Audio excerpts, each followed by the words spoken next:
আছে পরিবহনের যাত্রী নামান। আমরা আপনাদের নিরাপদ ভ্রমণ আশা করি। আমরা চাচ্ছি আপনারা সরকারি নির্দেশনা মানবেন।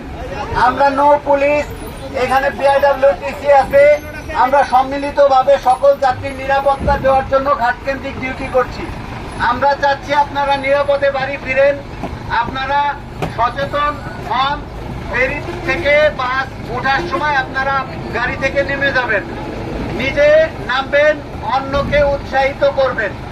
আপনারা আপনাদের নিজ যে গুরুত্বপূর্ণ মালামাল, মোবাইল, মানিব্যাগ, স্বর্ণালংকার আপনাদের নিজের কাছে রাখবেন। আপনাদের নিরাপদ ভ্রমণ আমরা প্রত্যাশা করি। আপনারা যদি গাড়িতে থাকেন, আমরা সেই বাস আটকে দেব, সেই বাসকে আমরা ফেরিতে উঠতে দেব না।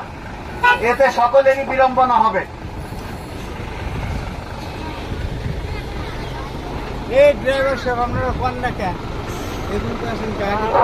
গাড়ি থেকে সকল যাত্রী নেমে যেতে হবে। শুধুমাত্র বাসের ড্রাইভার থাকবে, তাকে অ্যাসিস্ট করার জন্য তার যে স্টাফ আছে তারা থাকবে। কোনো যাত্রী গাড়িতে থাকতে পারবে না। গাড়ির যাত্রীগণ আপনাদের নিরাপত্তার স্বার্থে আমরা আপনাদেরকে সচেতনতা বৃদ্ধির জন্য আমরা মাইকিং করছি। আপনারা নিজেরা সচেতন হবেন, অন্যদেরকে সচেতন করবেন।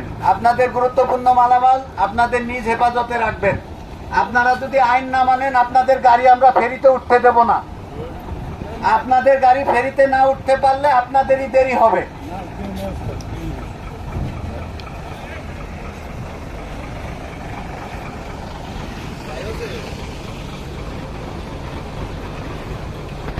এই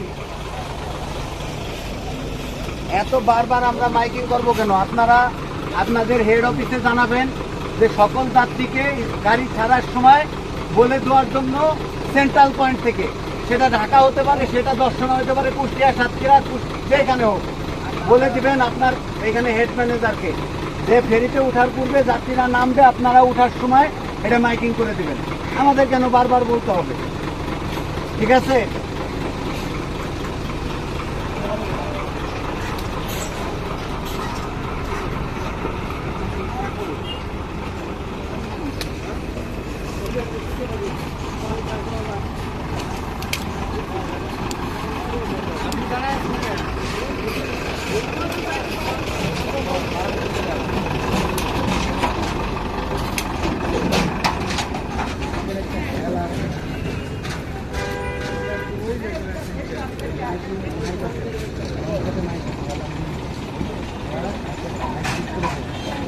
সব সিচুয়েশনে গলা ব্যথা হয়ে যায় এখানে।